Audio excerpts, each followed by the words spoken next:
Why humans survived.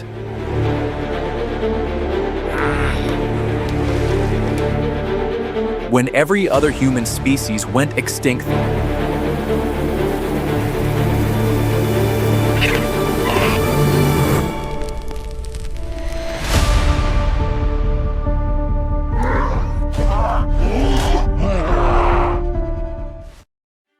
$300,000 ago, Earth was not a one-human planet. It was crowded. Homo sapiens were there, Neanderthals were there, Denisovans were there too, and maybe other human branches we still do not fully understand. So the real question was never, why are we alone now? The real question was, how did everyone else lose? Because this is not just a story about one species replacing the others. It is a story about climate, competition, interbreeding, survival strategy, and one final survivor that may not have been the strongest human species on Earth, just the most adaptable one.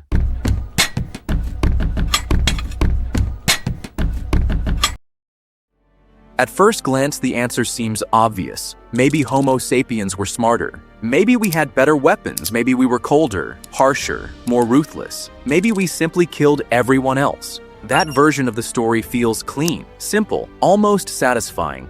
But the deeper you go into the fossil record and ancient DNA, the messier it gets. Neanderthals did not disappear because they were stupid. Denisovans were not just background noise. And modern humans were not born into victory. We were born into a brutal, unstable world where survival depended on flexibility, not ego.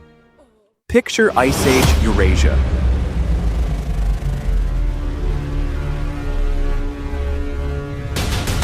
The climate is swinging like a broken pendulum. Forests shrink. Grasslands expand. Then the weather flips again. Food moves.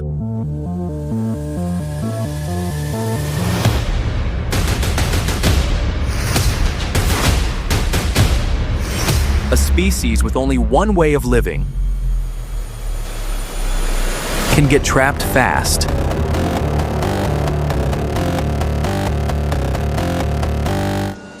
And that matters, because Neanderthals lived through a Pleistocene world that was not just cold, but volatile. Recent work keeps pointing to the same idea. Their range, their resources, and their populations were under stress from changing environments long before the final disappearance. And here is the first thing that makes this story more interesting. Neanderthals were not some doomed evolutionary dead end from the start. They lasted for hundreds of thousands of years. They survived ice. They survived drought. They survived regional collapses. In some places, the last Neanderthals were more genetically diverse than people once believed, which means the old idea that they were just all inbred and collapsing anyway is too simple. The real picture is harder. Populations rose, they fell, they fragmented, they reconnected, and then they disappeared. That is not a cartoon of weakness. That is a long biological struggle against shrinking margins. So what was different about Homo sapiens? Not one magic trait, a whole package.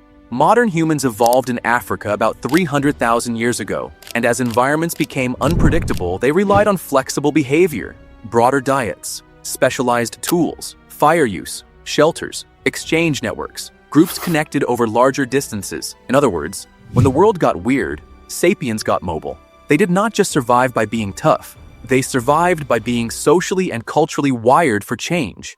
And that difference matters, because survival is not just about one individual hunting better than another. It is about populations. A species with wider social networks can trade food, ideas, mates, and tools. It can spread risk. It can share knowledge across groups. It can recover after bad years.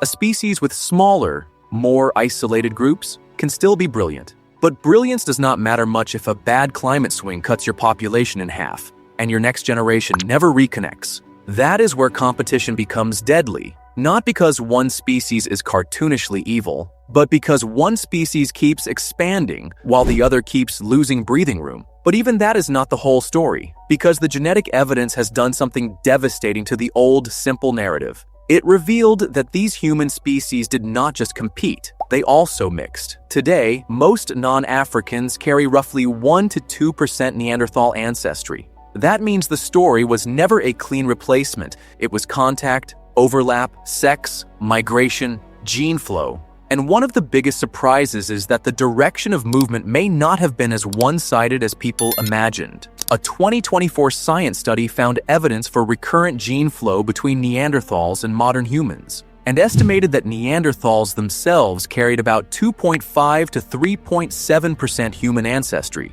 So the species we thought were separate islands were actually exchanging genetic material across a long and complicated shoreline. And that changes the entire emotional shape of the story, because now the extinct humans are not just vanished enemies, they are part of us. Some of their DNA still helps shape immunity, skin biology, adaptation to new environments. Denisovan DNA survives too, especially in some populations from Asia and Oceania. And research continues to show that archaic introgression was not just a historical curiosity. Sometimes it carried real survival advantages. The old line between us and them was never as clean as we like to think, and Denisovans are the most haunting example of that. We know them mostly from ancient DNA, not from a rich fossil record, which makes them feel almost ghost-like. But the genetic traces they left behind are anything but invisible. They contributed ancestry to later humans, and some of that inherited DNA seems to have helped with adaptation to high altitude, immunity,